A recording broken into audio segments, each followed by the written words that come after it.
You ask Tiger to solve. This deals with linear equations with one unknown. The final result is m equals 7/4. Let's solve it step by step. Simplify the expression. Expand the parentheses. Simplify the arithmetic. Group like terms. Multiply the coefficients. Group like terms. Simplify the arithmetic. Group all constants on the right side of the equation. Subtract 7 from both sides.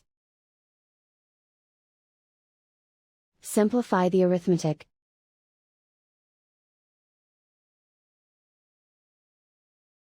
Isolate the m. Divide both sides by -4.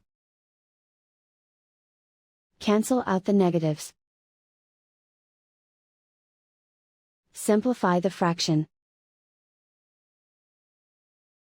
Cancel out the negatives. And so the final result is m equals 7/4.